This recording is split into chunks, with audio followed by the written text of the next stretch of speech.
Hello family. അപ്പോൾ ഇന്ന് എൻ്റെ രണ്ടാമത്തെ ദിവസമാണ് കേട്ടോ ജോലിക്ക് പോകുന്നത്. അപ്പോൾ രാവിലെ തന്നെ ഹസ്ബൻഡ് എന്നെ ഈ സ്പോട്ട് വരെ കൊണ്ടാക്കിയിട്ട് അവിടെ ചെന്നപ്പോഴത്തേക്ക് ഇപ്പോൾ ബസ്സൊന്നും ആ റൂട്ട് ഉണ്ടായിരുന്നില്ല. കുറേ സമയം കഴിഞ്ഞപ്പോൾ ഒരു പ്രൈവറ്റ് ബസ് വന്നു. അപ്പോൾ അതിൽ കയറി ഇരുന്ന് ടിക്കറ്റൊക്കെ എടുത്തിട്ട് ഇരിക്കുകയാണ് കേട്ടോ.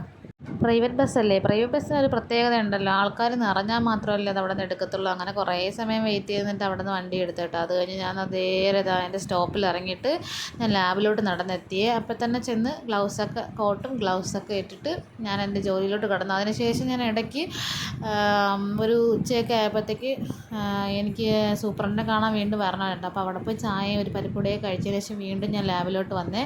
അപ്പോൾ ആദ്യം നമുക്ക് ചെറിയ ചെറിയ പണികളേ ഉള്ളൂ കേട്ടോ, പഠിച്ചു വരുന്നതേ ഉള്ളൂ ഓരോ കാര്യങ്ങൾ, ഒരുപാട് ഗ്യാപ്പൊക്കെ ഉണ്ടായിരുന്നതല്ലേ. അങ്ങനെ എൻ്റെ കാര്യങ്ങളൊക്കെ ചെയ്തതിന് ശേഷം പിന്നെ ഇതിനിടയ്ക്ക് തന്നെ വീണ്ടും ഞാൻ സൂപ്രണ്ടിനെ കാണാൻ ഓഫീസിലൊക്കെ പോയിട്ടുണ്ടായിരുന്നു കേട്ടോ. അപ്പോൾ അതൊന്നും ഞാൻ വീഡിയോ ഒന്നും എടുത്തിട്ടില്ല. അങ്ങനെ ഞാൻ ചെറിയ ചെറിയ പണികളൊക്കെ കഴിഞ്ഞതിന് ശേഷം ഉച്ചയ്ക്ക് 2 മണിയായിട്ടോ ചോറൊക്കെ കഴിക്കാനായിട്ടിരുന്നത്. അപ്പോൾ എനിക്ക് 4 മണി വരെ ആയിട്ടോ ഡ്യൂട്ടി ഉണ്ടായിരുന്നത്. അങ്ങനെ ചോറൊക്കെ കഴിച്ച് ഇന്നത്തെ ഡ്യൂട്ടി അങ്ങ് കഴിഞ്ഞു കേട്ടോ. അപ്പോൾ നമ്മുടെ വീഡിയോ ഇഷ്ടപ്പെട്ടു കഴിഞ്ഞാൽ like, share, comment, subscribe. By.